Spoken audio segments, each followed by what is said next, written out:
And you see my show plate. Here we go.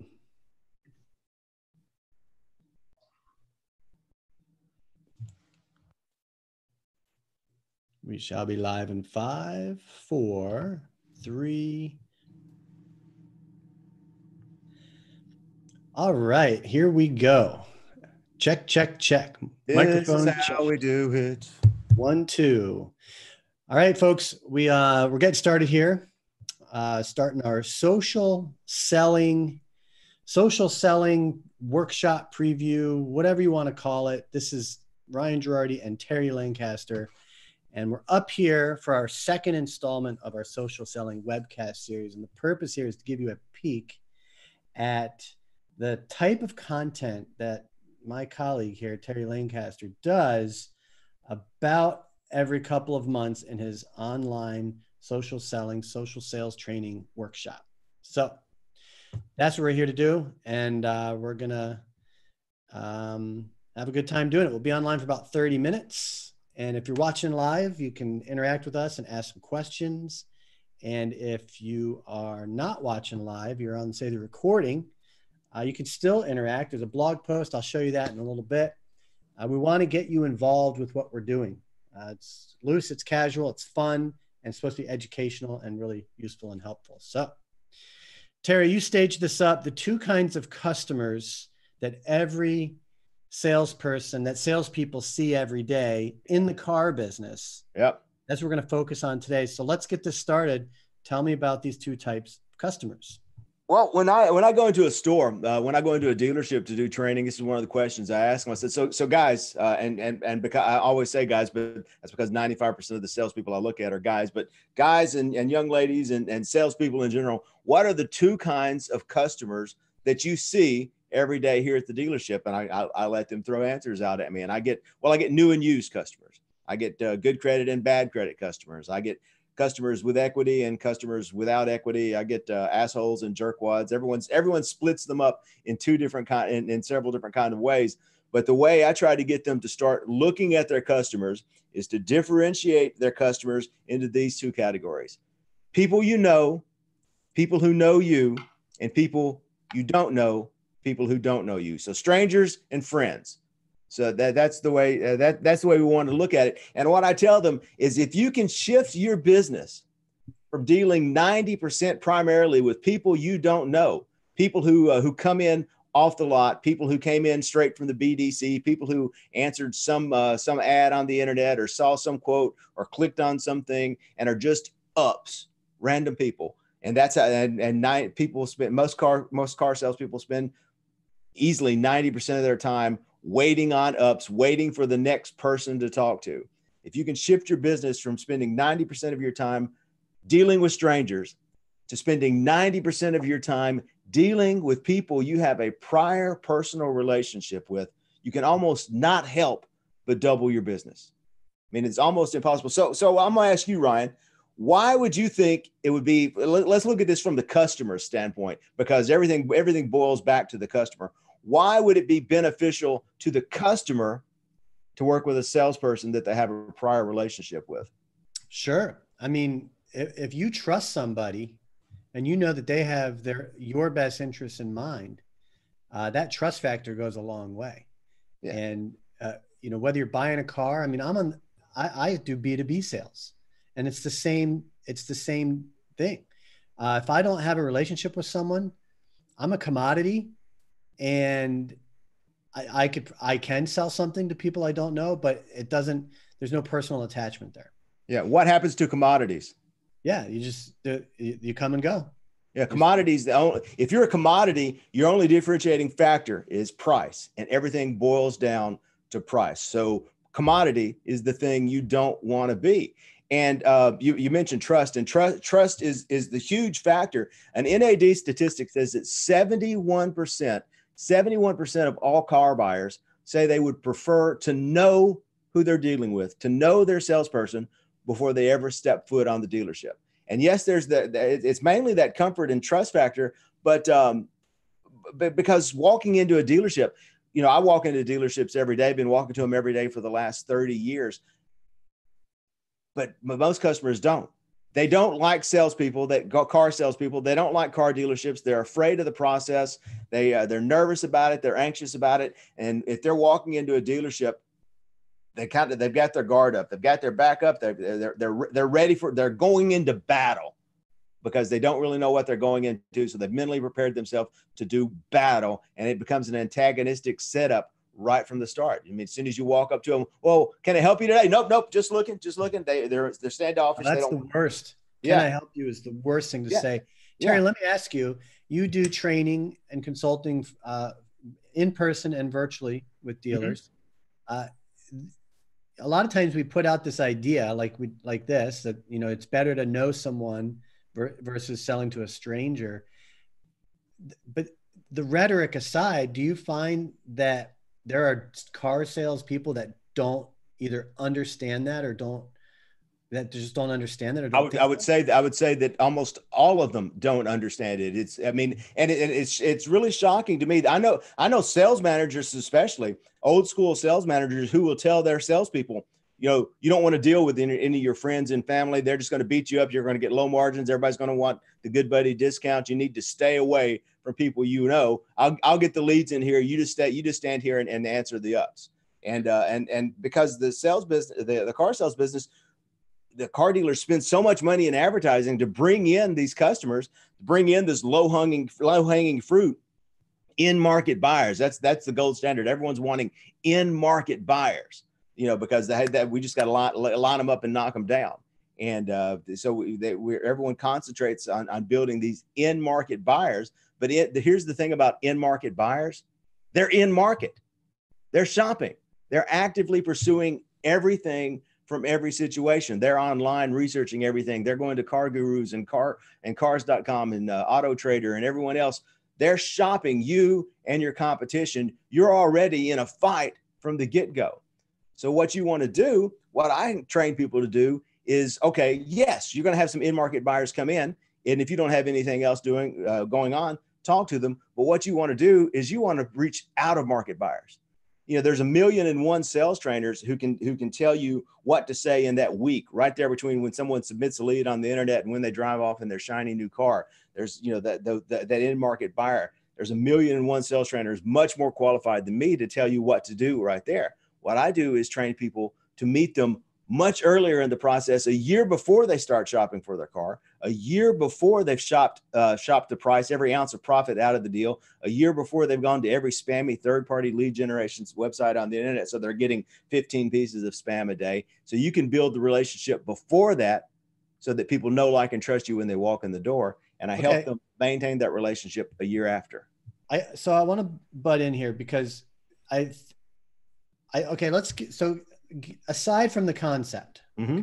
I think you have two problems that have to be solved here. One is getting through to the dealer, to the car salesman, to embrace the idea that you want to build relationships as far in advance as you can. So they need to buy into that, because most salespeople, especially, I always say the guy that can sell ice to an Eskimo mm-hmm.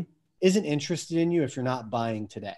Exactly. Yeah. Okay. So you're flipping the script and saying, focus on a long-term relationship so that when they become in market, that you are that person. So let's talk about, and I know you'll get into this in depth during your workshop, and I'm going to bring up Mike Columbus's website here. You know Mike Columbus. Oh, sure. Yeah. So I think Mike Columbus is a great example of a car sales, auto sales professional who has attached himself to Honda, and he has an online presence that is extremely professional. But if you're not in market, and shopping, then you're probably not going to find this. You wouldn't come to the site. Mike would have to get you there. Right.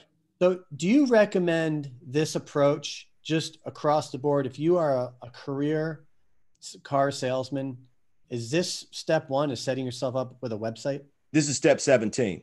I literally had this exact conversation with a car salesperson yesterday. I was in North Carolina teaching or presenting at a workshop there, and we had salespeople who flew in from all over the U.S. and Canada there. And one of the young men there started talking to me about building his website. He said, "I've got a buddy building a website. That's the first thing I want to do." I said, "Well, honestly, that's great. I'm excited that you're excited, but that's almost the last thing you need to do, because again, the website is going to be reaching in-market buyers.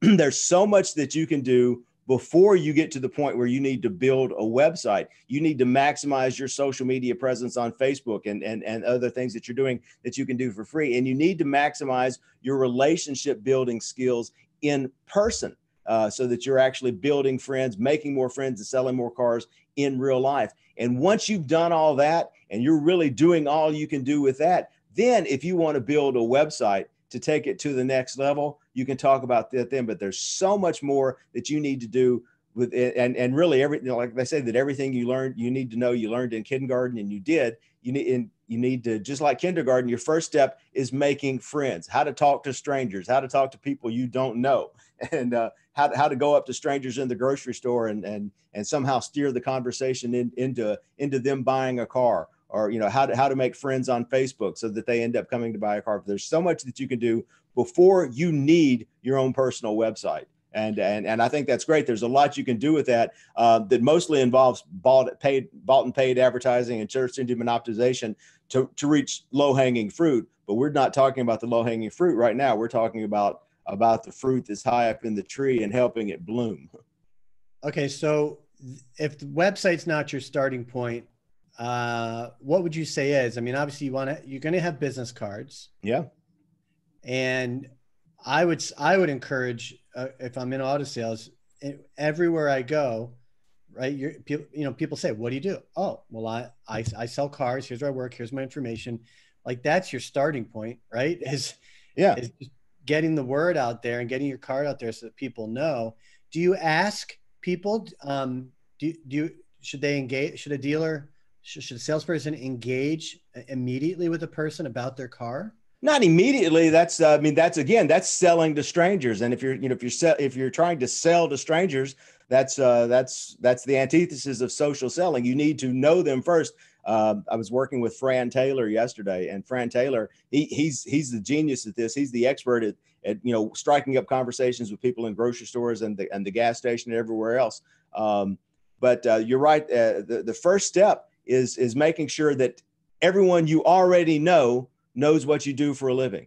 Your second cousin's third husband's once removed, make sure they know what you do for a living. Make sure your Facebook page identifies explicitly who you are, where you work, how you can help, and how people can get in touch with you. So you talked about a business card. Your Facebook is your online business card, your own personal Facebook presence. And I'm a big Facebook guy, because 80 some odd % of the population is on Facebook. And like the bank robber said, why do you rob banks? Well, I rob banks because that's where the money is, and the people are on Facebook. So your Facebook presence need to identify you as a car salesman. And 90% of the car salespeople I meet don't have anything on their Facebook page about them being car salespeople. They're kind of afraid of it. They don't want people to know they sell cars for a living. It's just, they're not doing it. They stumbled into it. They're not doing it long-term, and they haven't embraced the concept of shouting to the world, "Hey, I sell cars. How can I help you?" When you're out in public, wear a shirt, wear a golf shirt or a polo shirt with the dealership's name on it, or a name tag with your name on it. People will come up to you and strike up conversations. "Hey, I bought a Ford from there. Hey, I just bought a new Ford from another dealership. Hey, I just bought a Chevy, blah, blah, blah." So they'll start talking to you, have conversations with you about that. So let people know in the real world what you do. Let people know online what you do, and get to know more people. Get to know more people online, and get to know more people in real life. I'm a huge advocate of salespeople joining local networking marketing groups. I end up speaking at a ton of these little groups, the Rotary Club and the Lions Club, or just a group of people who get together for lunch every Friday. And I'll go into these, and there'll be, 7 insurance agents, 5 mortgage brokers, 6 real estate people, and a couple other different industries scattered around. I never see a car salesperson there. I never see a car salesperson there at one of these things making friends. And the thing is that every person who came to that networking meeting, they drove a car to get there. Every person who came to that networking Right. meeting, they live within 25 miles of your store. Every person who came to that networking meeting, they're expecting you to stand up, introduce yourself, and tell how you can help them and who you're looking for at Active Referrals. And they're expecting you to put a business card in their hand. Now, they may not be going to buy a car today. They may not be planning on buying a car this month, but they're going to buy a car. Right. And if you're at the top of their mind, you get the first crack at it. And more importantly, they know somebody who's going to be buying a car much sooner than that. And you're going to these networking meetings with the express purpose of generating referrals for each other. Just a quick orientation. So folks, you're tuned in here to our social selling webcast discussion here with Terry Lancaster and I. I'm Ryan Girardi. And today we're talking about the two kinds of customers that every salesperson sees. If you're subscribed to Auto Conversion, you should have received an announcement email probably today or yesterday about this. If you're not subscribed, go ahead and take a moment to subscribe to Auto Conversion, and so you can receive the announcements about events like this one. And also make sure you subscribe to our YouTube channel and press that bell icon so that notifications are turned on, because once this stream ends, the only way to access the recording is if you have the link. And so of course you'll have the link if you're here on Auto Conversion. Another way to get the link is you sign up and register, and that'll put you into our Slack network. And we put a link to the archive in there. And again, we're looking at the two kinds of customers every salesperson sees. This is one of the segments of Terry's automotive sales training workshop that he does. In fact, if you scroll down on this post, you'll see a link over there. Your next one is the 22nd of October. Yep. And the cost, the cost is $147 for access to the session. It's a 2-hour session, I believe. It's a little over 2 hours, 2.5 hours, depending on how many folks we have in there. Okay. And so you can get 20% off with the promo code, That's My Jam. And just click on the link and that'll bring you over here to register at that early bird pricing. So yeah, if you are in the car sales business and you want an ally, coach, I mean, you're in the right place. We are here. We've set up this program, this webcast series, to have these conversations, but also to help you apply these ideas, these best practices. We want to help you learn from these things. So get yourself registered for the program. And look here, see this link here to social selling? Every time we run one of these sessions, we have a blog up about it, and you'll be able to access that and reference that. And then also, like I said, we'll put you into the Slack community, and there's a channel dedicated for social selling. And that way we can have what I like to call asynchronous collaboration with Terry and myself. So, again, I am surprised that if I'm in car sales, that would be a foreign concept to me. So, me too. I know, I find that surprising. Yeah. But then the how. So yeah. I hear you bring up Facebook a lot. I think your advice to salespeople is get set up on Facebook and make sure it is very clear of what you do and you want to help people. Is that fair? Yeah, 100%. Just, you hear a lot of people talking about personal branding, and they think personal branding is about building this identity and building a web page and mixing colors together and wearing the right tie and giving yourself some cool name, like I'm the Tennessee truck dude or something like that. But personal branding is really the idea of you that exists in other people's minds. That's what a brand is. It's an idea that exists in someone else's mind of you. It's a representation. That perception that people have. It's perception. It's exactly what it is. And so perception is really, it's that idea of you. So it's what people think about you multiplied by the number of people who think about you. So you have to, you have to have more people know who you are. It used to not be, what you knew, it was who you knew, but now it's who knows you, and they have to know you before they need you, and they have to think the right things about you. So you have to know more people, make more friends, and sell more cars, and you have to have them think about you, think the right things. So making sure they all know that you're the person that can help them. So that's the how. That's the gist of the how, is making more friends and making sure they know the right thing about you. But the why is this. We talked a little bit about why it's important for the customer, why they like to deal with people they know. But from the salesperson's point of view, if you're dealing with people who have a prior relationship with you, one, they're going to close much faster, or that first of all, they're more likely to close. I was talking yesterday, and we heard these statistics that just a random person off the street, a random internet lead is going to close at somewhere between 10 and 20% of them are going to close. That's the number. Roughly 40% of people who are referrals are going to close, and 60% of your customers who are repeat business are going to close. So there's your first benefit, is you have dramatically higher closing ratios on people who already know you, people who have a prior perception of you. The second thing, and this is a benefit for both the customer and the salesperson, people who have a prior relationship close at almost 4 times faster. They close 4 times faster because of exactly what you said. The trust factor is already built up. When someone walks on the lot and you're talking to some random person, you have to spend that time breaking the ice. You have to spend that time talking about how's your mama and them, how's your kids, and developing that relationship, developing it to the point where they trust you enough to have a conversation with you about their finances and the second largest financial decision they're ever going to make. So if you have that prior relationship, the ice is already broken. You can go right in. They already know you. They already like you. They already trust you. They believe what you say. There's less back and forth. There's less shopping around. So they're going to close 4 times faster. And that's people's number one complaint about the car business, is how long it takes to buy a car. So this is kind of a self-fulfilling prophecy that kind of snowballs.